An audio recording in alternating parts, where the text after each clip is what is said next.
Thank you, the Hindu, and everyone who is here.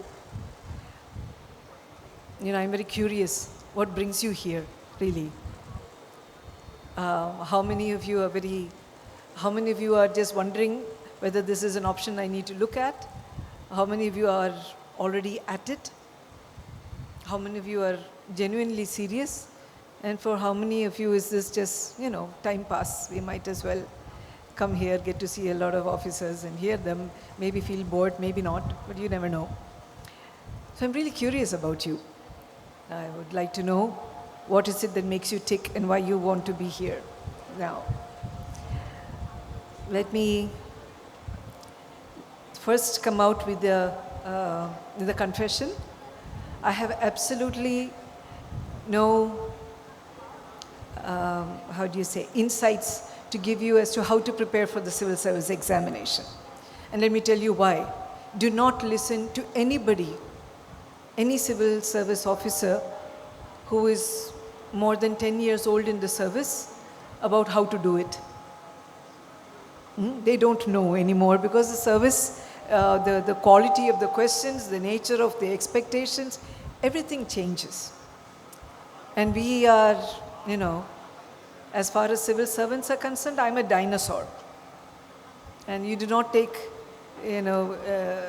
contemporary news and understanding from dinosaurs. So, but however, I've been walking this planet Earth for quite some time now. And therefore, there are experiences that I have which might be of interest to you.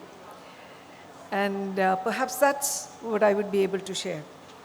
All of us who are going to stand here are going to be talking to you about their life journeys as well. So maybe I should start. And I can start off with saying very categorically that I'm a mistake in the service. I did not want to be in the service. I did not try hard to be in the service, but I got in anyway. And I also know for a fact that if I had tried the civil service exam in any other year, I would not have gone through. So it just so happens, sometimes the stars align and destiny awaits you. So that's why I'm here. So even after getting into the service, you do not know this, but the year was 1989 when I wrote the exam. So, I guess none of the aspirants here were born that time. But yeah. So when I also, 1989 was the bicentenary of a very famous event. You know what that event is? A global event. Oh my, you do not know what 1789 stands for. Oh, the year is actually not all that relevant. But that was the year that, you had the French prison, Bastille, fell. And it was the start of the French Revolution. It just so happened that I was studying French at the Alliance Française in Trivandrum at that point of time. And it also meant that because of that, I had the opportunity of going to France. Because, it was the bicentenary of the French Revolution, and they invited students of French in India to go to France. And they had a process, and people who were studying in the Alliance had an unfair advantage. I was one of them, so I got to go. Not only did I get to go, I had just written the prelims, and I was certain that I would not make it. Therefore, I said, there is no way I am going to be around when the results come. And therefore, I ran away to France, you could say. It just so happened that I was wrong, and the prelims decided to be kind to me, and I got through. So all that karakikuttu actually ended up with me. I didn't know most of the answers. So I have no idea why. There was something that just decided that I needed to get in the service. And that's why I'm in it. Anyway, so that's just a story. But I would really like to know what's yours. As far as I was concerned, like I said, I was very ambiguous about whether I wanted to get into the civil services or not. I actually wanted to become an English teacher. I wanted to teach English literature. I wanted to write English poetry. I wanted to become a writer and a teacher and a professor and an academic, basically. Unfortunately, the PSC did not open any vacancies at that point of time. So I waited and waited and then wrote this examination, discovered a new subject, sociology. So while I was studying sociology, however, I found it rather fascinating.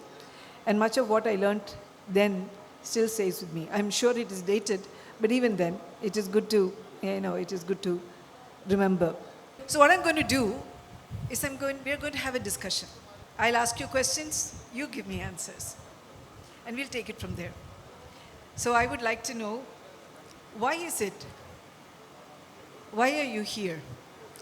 This little pretty lady who's been smiling at me quite a bit. Ma'am, like everyone shared from the beginning, want to know more about like the insights and all the wisdom that you people have, you can pass down to us. And we can know if we're at the right place and we should, give. What is there? What is the wisdom that the civil services brings? Our experiences?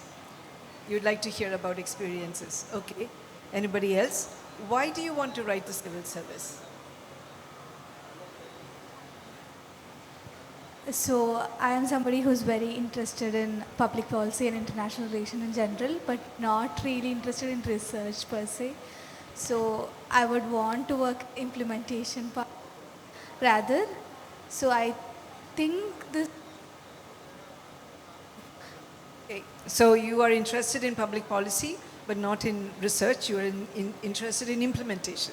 So the idea of being able to do something is what, and do something for what? So you said public policy, but what is it? If you had a chance and you were given an opportunity, what is it that you like to do? What would you, when you're talking about implementation, what do you want to implement? What I meant is I would per se. So I think better of me to work in. Okay, so you want to be in administration, you don't want to be in academic. Anybody else? Can anyone else? Let's hear it from the male voices. Oh yeah, I love this. When I do this, there are plenty of times when people, it's the ones who look away. Yes sir, you. For my self-satisfaction. For your self-satisfaction. And why do you think this is going to give you self-satisfaction? Because I follow my passion. And what is your passion? To become civil service. To become a civil servant. What do you think that is going to do for you? Basically, I don't think I only need to become a civil servant. I also prefer to become a KS officer also. I just want to be in a part of social government or to implement some new things. Okay, so thank you. What I'm getting to hear from quite a few people is that it's about you want to be part of the action. Is that it? You think that getting into civil service is going to make you part of the action. What action do you think you can be part of? Ma'am, actually I love the dynamics of the work in civil services because that is what attracted me to this. And I would love to, the impact that you people bring in between the lives of the common people and the way they keep you all in their minds with hope, that is what drives me to this career option. Okay, trick question. Who do you think makes more impact, a bureaucrat or a politician? It's really tricky. But I think like if it is a politician, they're the people that they work in between in the root level. But I think as a commoner, it's always the civil servants or the bureaucrats we depend upon with authority. Like it's something, I don't know, like we really have a hope in you that you can do something powerful in between us with short. Okay, thank you. Actually, it's a lovely question, and I'm going to ask that to more people. Perhaps your neighbor. My name is Al-Amin. So, my passion is to be an IPS officer. But I was asking this particular question, particularly since you want to become an IPS officer. What do you think is the difference between a bureaucrat and a politician? You can't spot it out. By way of action on the field, contribution to society. Actions, it is what we doesn't see in films. Like when we see in the films, we see Yes, that action. movies. It The is movies not. are the ones that tell us what.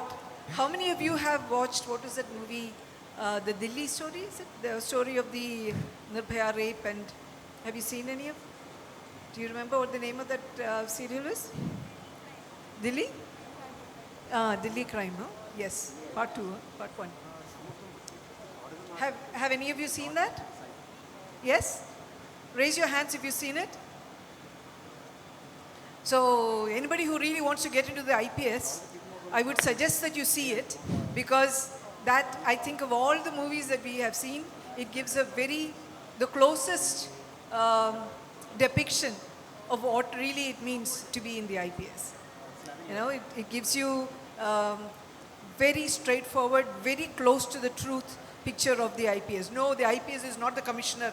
Suresh Gopi commissioner is not the IPS, in real life. That's not how it works. But this Delhi crime shows you their genuine work environment, how they work, the pressures they undergo, and how in the middle of all that muddling, they come up with solutions.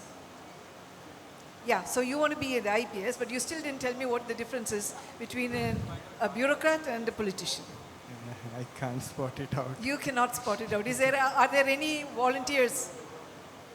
Anybody who would like to hazard a guess?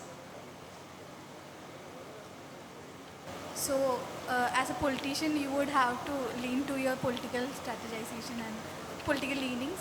So, action might highly impact. But as a bureaucrat, you don't have to. Okay, so that's very interesting. That as a politician, a person who's a politician has to go by the party diktat and the party philosophy, whereas a bureaucrat does not necessarily have to ascribe to a particular philosophy. Do you agree or do you not? Yes? Yes, please. Can you raise your hands? You agree with that statement? Okay, no, you do not agree with that statement? How about the rest of you? That is less than 1% of this crowd. How about the rest of you?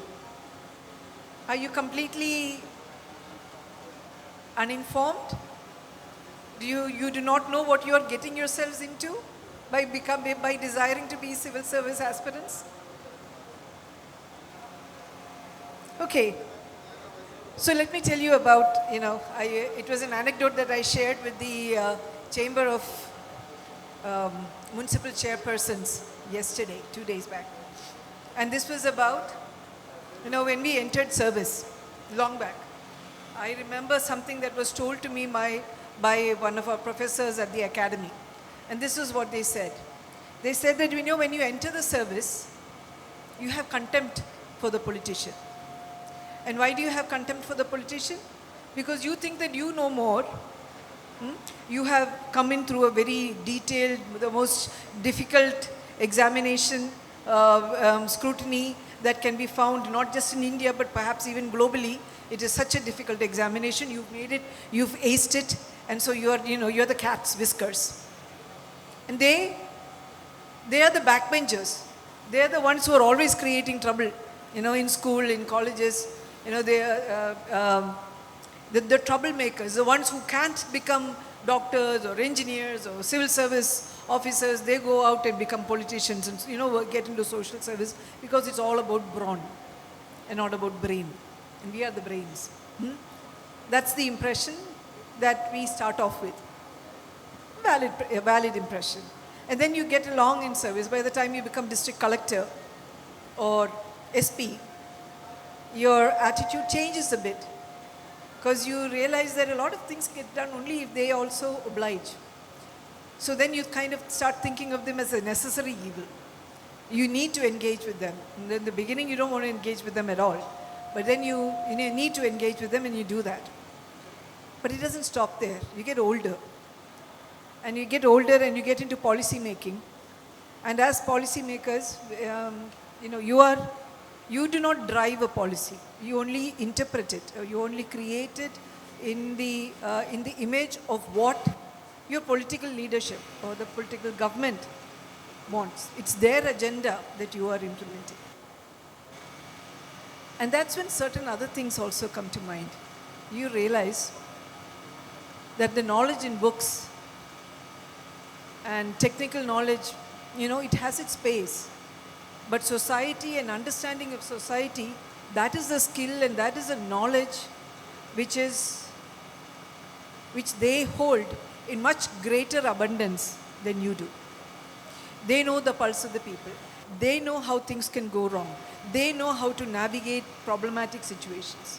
They know how to work communities. They know what people need. They also know what is populist and what is strategic. And they know implications, they know how, you have all these cards which are aligned. They will know which button will make all these cards fall, how you can keep something standing or not.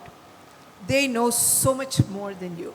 So that's the time in which you sit back and say, okay, they are the boss. The bureaucracy is just that. It pushes files. It implements, something that I have not been able to completely come to terms with. Because, they say that you're supposed to be colorless and odorless. You're supposed also to be fluid in the sense that, whichever system comes into play, you need to fit into it. So if it is a far right government, you need to have a far right approach. If it is a far left government, you need to have a far left approach. If it's a centrist government, you need to have a centrist approach. And each of these approaches are different views of what is good for society. Unfortunately, I have there is something that I believe in completely. And I find it extremely difficult actually to think in terms of changing that belief to suit a particular type of political ideology that will come in. It is one of those, some of you who are going to make it into the service are going to find this also, which comes across to you. Very interestingly, yesterday I was interacting with the young officers whom you are going to be interacting with soon, who made it, and they are now undergoing training here in 𝗳𝗏𝗻. So apparently I was described as an activist administrator.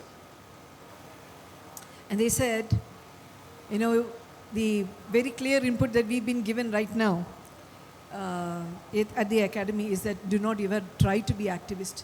Your job is not to be activist, it's to be administrator. So what do you think about that? I'm not sure. I was myself pretty activist during my college days, and I'm confused about that as well. So I come into this with a hope that I want to do something, a positive change to the society. So like you said, when we come into bureaucracy, we also become like a cog in the machine. Like we have to face certain external pressures and ideologies. So I'm also not sure, but about how this works. Yeah. So let me also tell you something. There is something that we all swear by. It doesn't matter which government comes into play and how it sees governance. There is one thing which is unchanging, and that one thing is the Indian Constitution. The Indian Constitution also, gets amended, but that is again, it is the will of the people that changes the Indian Constitution. So we are subject to the will of the people. But the one thing that you are loyal to, the one thing you go by above anything and everything else, no matter what the ideology of the government that you are serving, is the philosophy behind the Indian Constitution. So that is where we will be, how do you say, balancing our issues with, with the political spectrum of different ideologies. Because sometimes what it takes to be a good bureaucrat, a right bureaucrat, is to be able to speak truth to power. It is not your business to be speaking truth to the masses. That is not your job. You would, many of you would have been following either the story of the officers that I suspended and all the kinds of allegations, counter-allegations that have been happening on that front. But the business of a bureaucrat is actually to speak within the system, not outside of it. Within the system, you've got to be bold, you've got to be daring, you've got to bring out the multiple manifestations and implications of various decisions that can be taken. You've got to point out the potholes, you've got to point out the law, and you need to be able to stand by what is right. But then the decision, very often, and that's something that you all need to understand, that the bureaucrat is not the decision maker. No. The decision maker is the political executive. The bureaucrat is the person or is the system that delivers the decision, number one, that supports in making the right decision, that gives the complete picture of the implications of decisions that are to be taken. And that's what bureaucrats, particularly in the IAS and at higher levels, are expected to do. But at the levels, when it comes to the levels of younger officers, you are not really into policy per se, but you're into implementation on the ground. So many of you said it's your passion, you want to, passion, is not very far from activism. So if you've got passion, then you've got an activist in you. If you want to transform something, you've got an activist in you. But I think, the problem is that there is a very narrow definition of what constitutes activism. It is like, if you look at activists as somebody who goes against government, that's not what once you get inside government, you belong to government, you defend government, you work for government. But then within government too, you have a role to play. You want to be part of the change, right? You don't want to be just a cog in the wheel. And let me say, yes, the bureaucrat is a cog in the wheel, but whether that bureaucrat is a transformative cog in the wheel or just a, file put is up to the bureaucrat. It is not up to the system.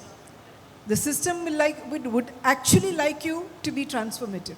The system would like you to be able to push things, make things happen faster, make things happen better, so the change is better, the change that they desire to bring about is there to be seen. So that's good. And that you can do. And let me share with you some of my experiences on that. But before that, I would also like to know from you, what do you think are the qualities of a civil servant? What do you think, or rather, before I ask that, what do you think are the qualities of somebody who aspires to be civil servant? Who do you think amongst you is going to be the person who actually makes it? What would be the qualities of that person?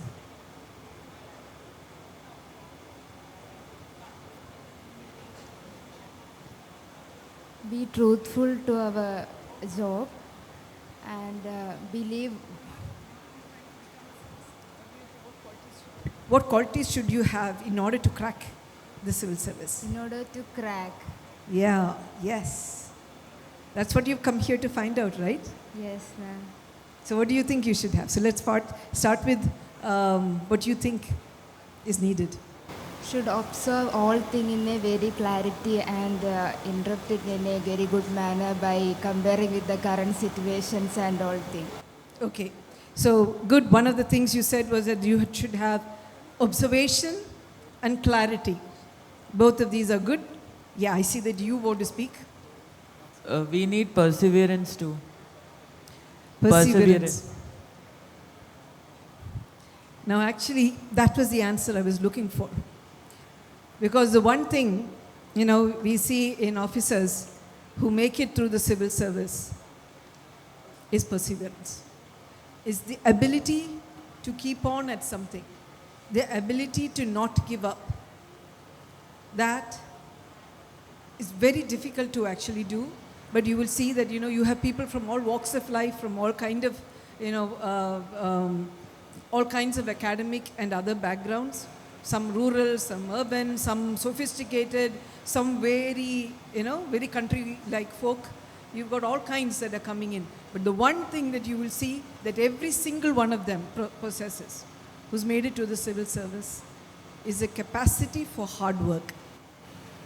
The capacity to keep on slogging and slogging and slogging. The capacity to not give up.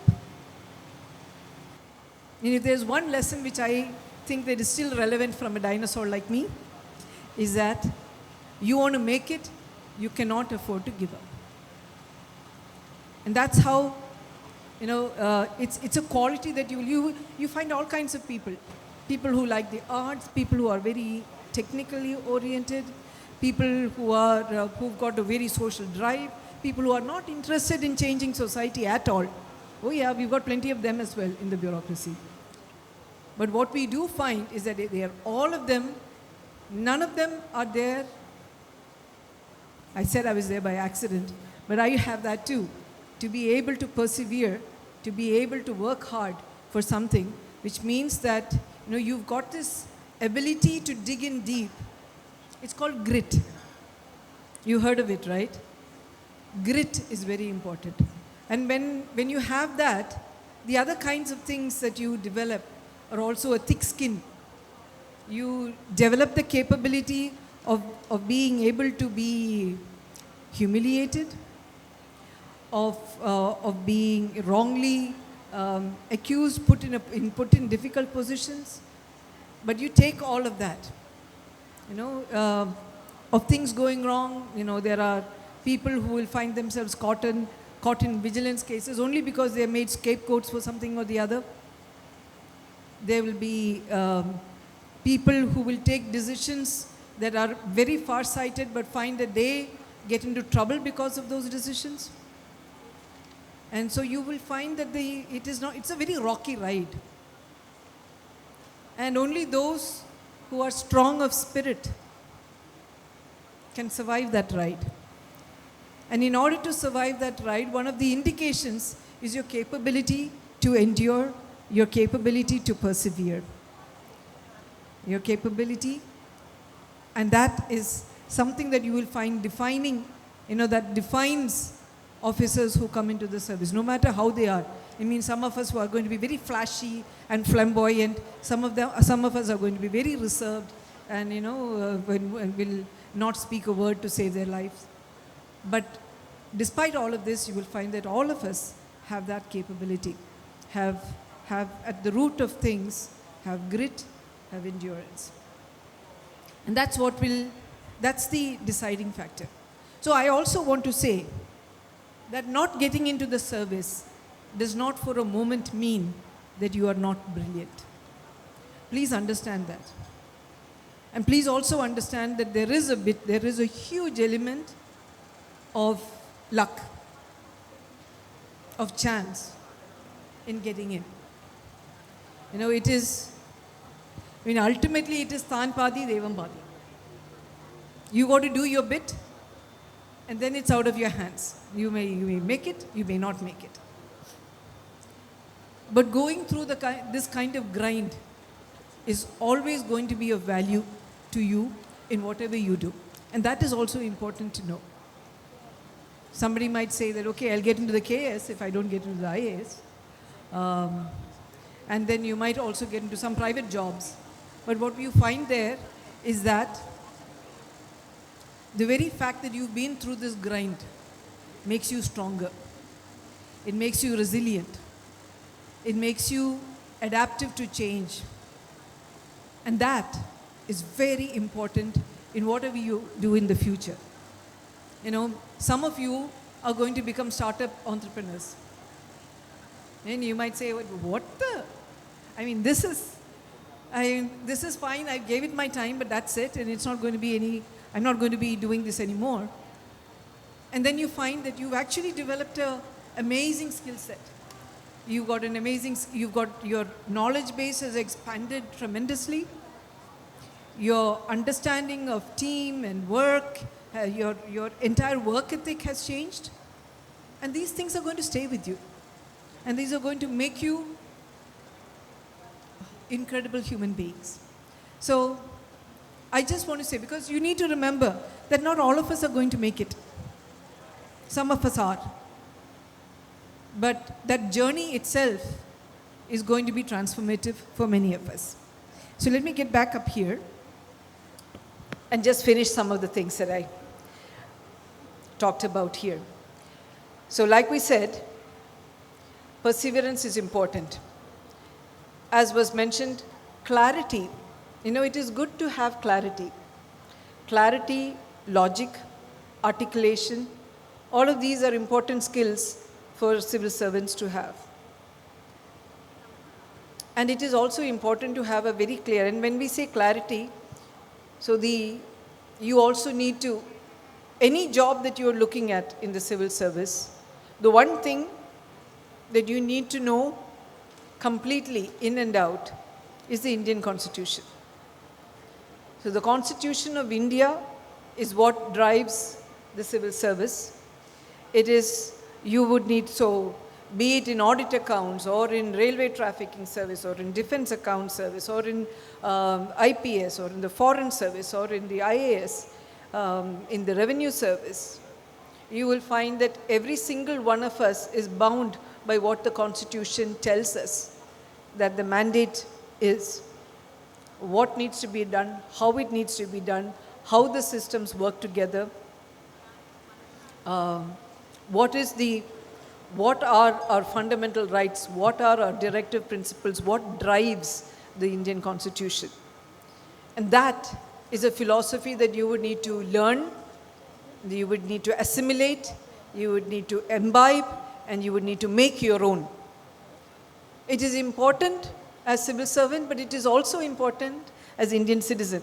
So no matter where you find yourself, that experience of learning and understanding the Constitution is going to be worth the while.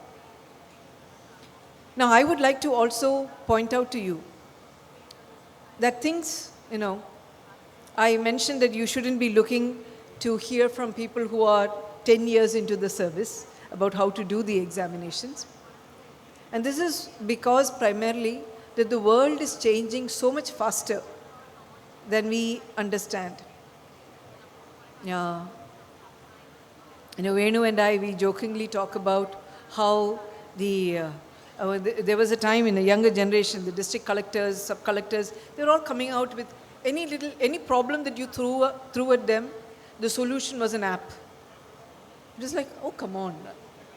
You come up with an app and then you put data together and then you come up with solutions, and it was interesting to see how for everything you had an electronic digital answer. So digital is important, it doesn't answer everything, but it still is a very critical understanding, and understanding that younger generations have that older generations don't.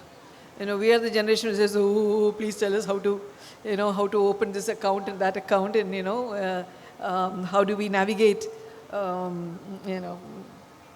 I really don't know how you do that. But there is that generational gap that has happened, and in today's times, that change is something which keeps happening and happens much faster. So, I thought my kids were smart, and they were on top of the digital world. But then my son tells me, Arey, I don't understand the younger generation anymore. And I said, aren't you the younger generation? And he says, no, Amma. Gen Alpha, Gen Z has been displaced. It's Gen Alpha now, and we really don't know their language and what captivates them. So you are going to be dealing with Gen Alpha when you get going. And so I would like to just stop after talking about a small experience I had in NIFT. So you would have heard that I've been in the development space for all my life, with local governance, with with Panchayati Raj, with the National Rural Livelihoods Mission, with 𝗂𝗲𝗏𝗃𝗃. And yes, even before I go to NIFT, let me also give this small little tidbit that I had in NRLM. So National Rural Livelihoods Mission was one of the worst jobs that I had. I was very unhappy there. I went in through the UNDP, not as, so I went out of the government as an external deputation, went to the National Rural Livelihoods Mission when it was starting. And the idea at that point of time was that, you've got two big models of self-help groups in India. One was in Kerala, the 𝗂𝗲𝗏 model, and the other was in Andhra Pradesh, undivided Andhra Pradesh at the time, which was they call it the 𝗳𝗰𝗂𝗶𝗲𝗺 model, the Society for Elimination of Rural Poverty. Now it just so happened that NRLM fashioned itself around 𝗳𝗃. But they also wanted 𝗂𝗲𝗏 to be part of it, so that you would say that it was, you are not pushing one particular agenda, it was a multi-splendored thing. But that was just a name. So I was just, it was tokenism putting me inside, and I found that I was being not allowed to touch anything that mattered and being given tiny little pilots here and there. So I ended up doing national, coming up with conceptualizing how self-help groups of poor women could work towards preventing human trafficking. I looked at, in those days, again, at how governments who refused to acknowledge that manual scavenging existed could be made to do so, and pilots of how manual scavengers could be identified, rescued, rehabilitated, and assimilated back into the system. I did a pilot, again a similar pilot, on bonded labor, of again how you, so basically I was working on projects that identified the weakest, the most vulnerable of society amongst us, and who are invisible amongst us, who are marginalized thoroughly, and about giving them hope. And none of these projects were allowed to go forward, because at that point of time you said, so I was just given all this work to do, but when the work was ready and we had done our consultations and were ready to go, we were not allowed to take it forward, saying that NRLM is not ready to do these kind of things yet. So you could say that that was time wasted, it was 1 full year wasted. But actually not, because working on the concept of marginalization of various kinds of communities and thinking about how something could be, in different kinds of state contexts and governance systems, that you could come up with a solution that could work for everybody. That understanding, okay, I didn't use that understanding for in NRLM, but I did it almost immediately after in the next assignment I got, which was in the Ministry of Panchayati Raj as the Joint Secretary in Ministry of Panchayati Raj. And if any of you have actually started seriously studying about this, you would have heard of the 14th Finance Commission, the 15th Finance Commission, and the devolution to the local governments. And if you have heard of all that, you would also have heard about GPDP, which is the Gram Panchayat Development Plan. And the fact that the ULBs, the urban local governments don't have it, is because in Ministry of Panchayati Raj, because of NRLM and because of the fact that we brought in the understanding of how local governance worked, the Panchayati Raj, the Ministry of Panchayati Raj conceptualized, drove and made GPDP possible in states as diverse as Jammu and Kashmir, Assam, Karnataka, Tamil Nadu, Odisha, Bihar. We made it happen. So there is no learning that goes waste, which is what I wanted to point out to you. And before I end, I will also just take from another experience that I had, which is a very interesting experience. And let me tell you about it, by the way. So I'm this Jwalawala activist administrator, known to be that. I work in ministries that, that are not fancy, but they are very hardcore and they are very difficult to do because they are ministries for which there is no money, but all the problems are on your head. And then suddenly, I get a call from the Prime Minister's office saying that Madam 𝗜𝗔𝗦 𝗔𝗰𝗱𝗲𝗺𝗺 is going to call you. And please don't say no. And I was like, why would 𝗜𝗔𝗦 𝗔𝗰𝗱𝗲𝗺 want to call me? Because she was the Minister of Textiles at that time. And they've got a job for you. She wants, and I was just ready to pack my bags and go back to Kerala. I was working on central deputation there. So turns out that she wanted me for NIFT. NIFT is the National Institute of Fashion Technology. Now, I didn't know fashion brands. I didn't know crafts. I didn't know what kind of saris I wore.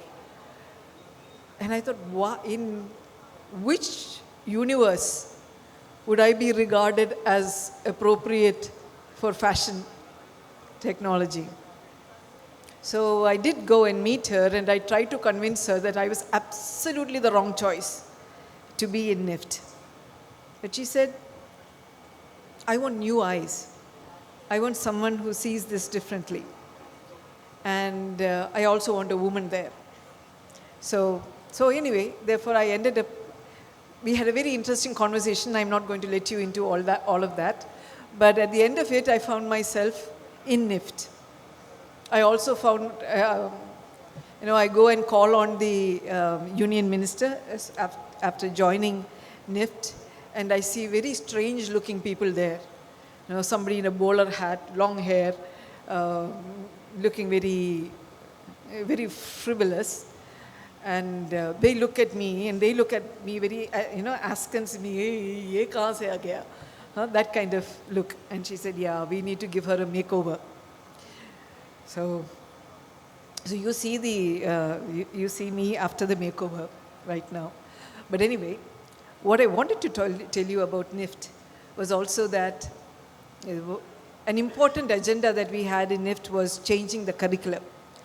So there was this feeling that NIFT had, it had a prime place in fashion design and technology, in marketing, fashion marketing and fashion communication. But this prime space was being eroded and hijacked and taken over by many other players who were coming in. And that NIFT, the original relevance of NIFT was being lost. That in the international space, NIFT was losing its name. So this was about how do you, and many of the people who were associated with the early days of NIFT are the fashion blazers as far as India is concerned, are the ones who went global with Indian fashion. So then the challenge was, can we reposition NIFT to reclaim that space, to be that kind of differentiator in the fashion world? And so we set about changing the curriculum. We started like everybody does, incrementally adding things. What are the things that we are not teaching? What is new? Let's add that in. But then suddenly somebody said, no, this is not going to be it, because we are just cramming too much into the curriculum, and we need to free it up.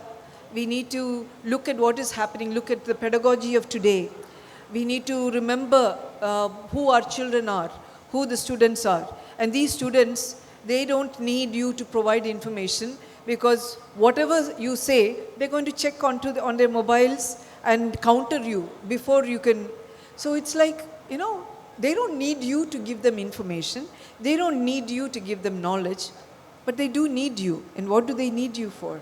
They need you to be able to help them develop into industry-ready professionals. In order to do that, you need to give in them the capability of learning forever. You need to be able to, because theirs is a world which is very different from yours. Yours, you learned something and you used it for 20 years. As far as they are concerned, you learn something, you use it for 3 years, and then suddenly you got to learn something more, something different. So you have to develop in them the capability of reinventing themselves all the time. You need to develop in them the capability of communication. You need to develop personality, because they are under so much of stress. I mean, social anxiety, depression, these were not things that my generation understood. Of course, it happened in our generation too, but we didn't understand it. And the scale at which it is happening now and the difficulties which people are dealing with it today are of another level altogether, and we just don't know. We don't understand it. So it is important to be able to help people to deal with that kind of pressures. So personality developed, ethics in business, these were the things that we needed to actually provide. And so the curriculum reform in NIFT was about all that. And why am I telling you about the curriculum reform in NIFT? Because that change, that transformation is something that not only the professionals of NIFT need, it is also something that the civil servants of India need. Because the world is changing, AI has come, data is driving the world, countries and their boundaries as we know that are changing, and power equations are changing, economies and the management of economies as we know it are changing. The global is the local and the local is the global. Everything has changed. And we also don't know what the future of the planet is. We don't know if 20 years down the line, because climate scientists tell us that the window has closed. It's done. And we are going to be seeing the start of irreversible change. So what does the future hold for us? It certainly is going to demand an incredible resilience from humanity to survive. And so that is what I would leave with you as a benediction. Please learn to be resilient. Please endure. Please be strong and be good. I will leave with one last, there was when the Pope passed away, there was a testimonial made by a Hindu, and I would like to just read it. So I'm not going to be reading the whole thing, but this was something that he said, that we don't need to be perfect to do good. We just need to be brave. So wishing you all courage and perseverance. All the best.